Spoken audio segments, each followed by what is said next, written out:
The freezing wind from the headwaters tears at the skin, and the water, with its brutal force, crashes against the body.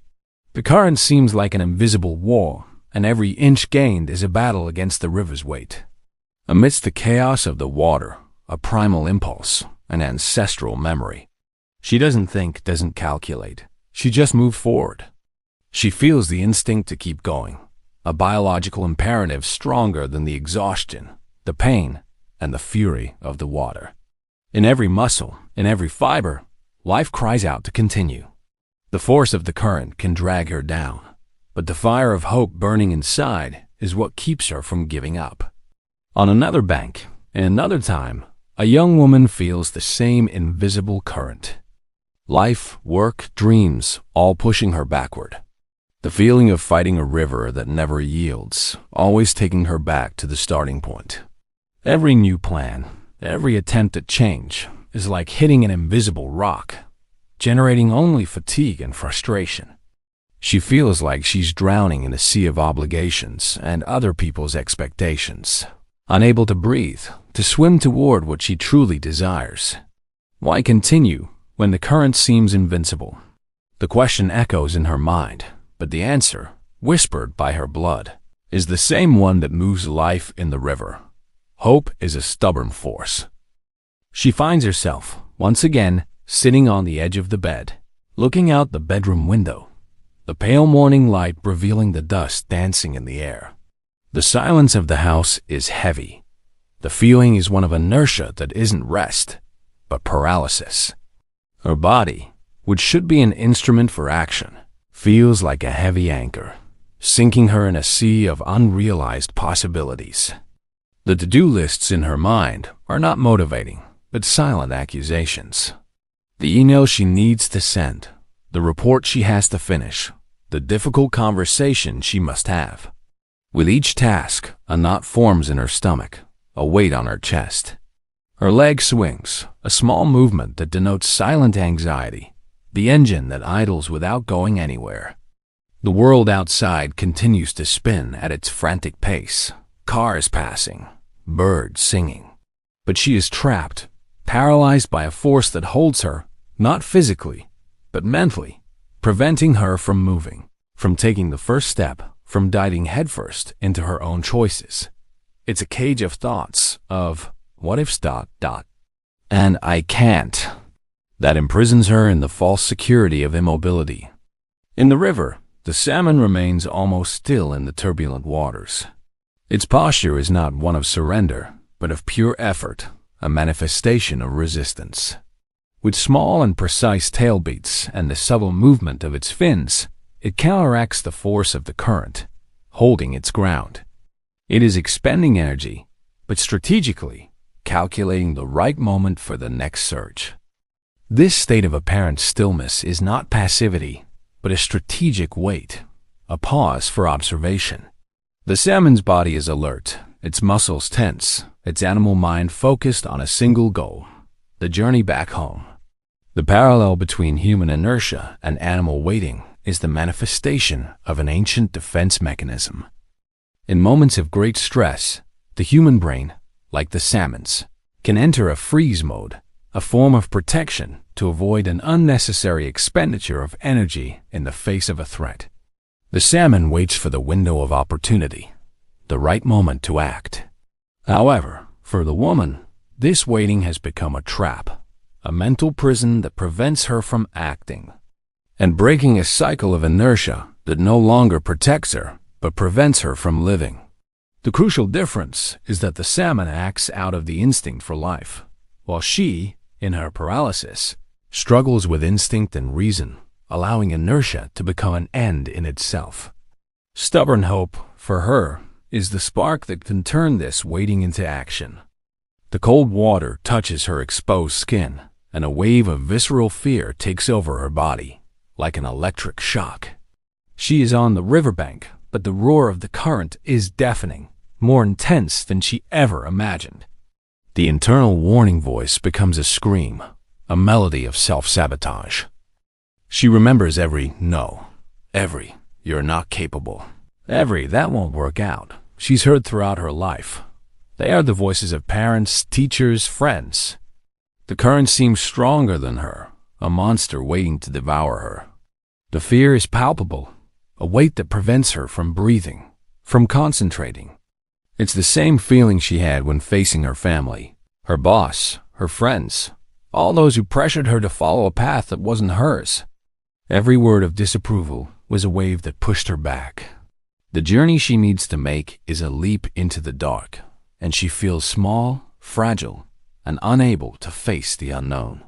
The salmon, on the other hand, doesn't hesitate. Its body is a propulsion machine, and it throws itself into the current with an almost blind conviction, driven by a genetic imperative. The river waters are full of dangers, predators, waterfalls, sharp rocks. The salmon feels the fear, the threat of death, but its survival instinct is stronger. The smell of its headwaters, the home it needs to find to reproduce, is what drives it, transforming fear into fuel, into a force that makes it move forward. Its life is a relentless struggle, but it keeps going, without questioning, without hesitating. The difference between humans and animals lies in the ability of reason to paralyze instinct. The salmon simply acts, driven by the biological need to reproduce and perpetuate life. The woman, on the other hand, struggles between what she knows is right and what fear tells her. Fear is not just a survival instinct, but a complex emotion, fueled by memories, expectations, and the judgments of others. For her, the current is not just water, but also glances, words, and expectations, a tangle of social pressures that prevents her from moving. The journey she needs to make is not just physical, but mainly internal, the struggle to silence the voices of disapproval and listen to herself. Fear is a predator watching her from the riverbank, but stubborn hope is the force that will make her jump.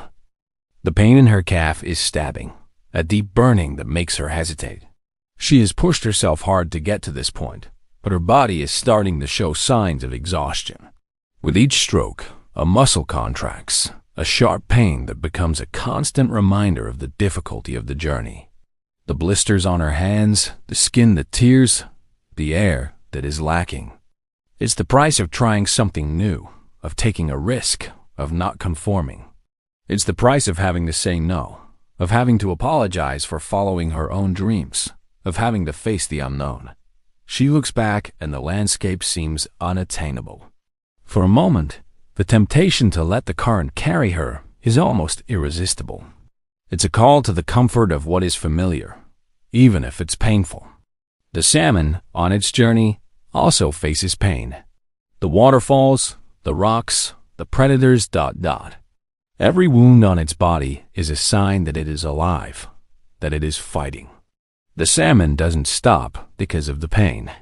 It uses it as a guide, a reminder that the journey is real and the goal is getting closer. It jumps, it writhes, it drags itself. Pain is a travel companion, not a reason to stop. Pain is the physical manifestation of the effort needed to achieve the goal. Physical pain and emotional pain are two sides of the same coin. In the animal kingdom, pain is an alarm mechanism, a warning signal for survival. In humans, pain is mixed with ego, guilt, shame. The woman feels the physical pain of the effort, but the emotional pain of facing loneliness and disapproval hits her harder. It is the pain that makes her question if the chosen path is worth it. The climax for her, however, is to understand that pain is a sign that life is happening.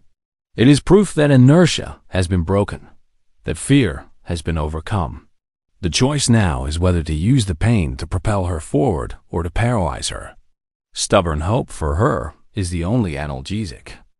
She closes her eyes, exhausted, and in her mind, the image of a place, a clearing in the forest, a tranquil stream, her childhood home, the feeling of peace and belonging.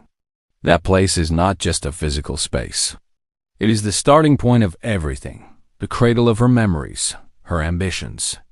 It is the smell of wet earth, the sound of water, the wind in the trees. It is the place she needs to find, the place where she can finally be herself, without masks, without judgments. This image, this memory, is the strength that makes her open her eyes, that makes her find a new source of energy. The salmon, on its journey, is also guided by a memory, but a different kind of memory than the human one. It doesn't have an image of a place in its mind, but it has a chemical map, an olfactory memory, a biological conviction. It follows the smell of the water, the smell of the rocks, the smell of its headwaters. This smell is more than a guide. It is a promise of life. It knows that upon arriving there, life will be perpetuated. The cycle will be completed. The salmon's conviction is a blind force, but for the woman, it is a flame, a hope. Human conviction is the ability to believe in something that has not yet materialized. It is faith in one's own potential, in one's own capacity to overcome. The woman struggles between the reason that tells her it is impossible and the conviction that tells her it is the only option. Her journey is an act of hope, a stubbornness. She, like the salmon, needs to find her own headwaters, the place from which she started, so that she can be reborn, stronger, more mature. Night falls, and the river grows darker. She is alone, with no one around. The absence of friendly voices, of hugs, of words of encouragement. Loneliness is a weight, an echo that resonates in her mind, questioning the choice to follow this path. The woman, who always felt part of a group, now feels isolated, a stranger in her own skin. It's the price of following her own dreams, of becoming who she always wanted to be. The salmon, on its journey, also faces solitude. It is just one among many, but its struggle is solitary. It swims alone against the current, dodging predators, facing obstacles. It doesn't have a group to help it. Its strength comes from within, from a biological impulse. The salmon's solitude is not a weakness, but a condition, a reality of its journey. Solitude, for humans, is an emotional state that can lead us to melancholy or to self-knowledge. The woman confronts her own vulnerability, and, in this moment of isolation, she needs to strengthen herself. The climax for her is to understand that solitude is not the absence of people, but the opportunity to find herself. It is in this moment that she connects with her own inner strength, her own stubborn hope. She finally arrives. Her muscles ache, her skin is torn, her exhaustion is complete. But the feeling of having arrived is the purest of rewards. She looks at the river, at the path she has traveled. The rocks, the waterfalls, the current, the solitude, it was all worth it. The woman, who one day felt paralyzed, now feels reborn. She lies down on the grass, her body tired, but her mind at peace. The smell of earth and water, the sound of the wind, the feeling of belonging to a place. The salmon, in turn, arrives at its headwaters, exhausted but victorious. Its body deforms, its colors intensify. Life is perpetuated. The cycle is completed. It lies in the calm waters, its body at peace. Its journey does not end with arrival, but with rebirth and the perpetuation of its species. It has transformed. It has fulfilled its destiny. The journey of the salmon and the journey of the woman is a metaphor for human life. Stubborn hope is the force that moves us, that keeps us from giving up. The journey is not about the destination, but about the transformation. The more we understand that we are, at our core, just salmon, the more it helps us live better, to embrace our own strength, our own hope. The question that remains is, how far will you swim to reach your own destination?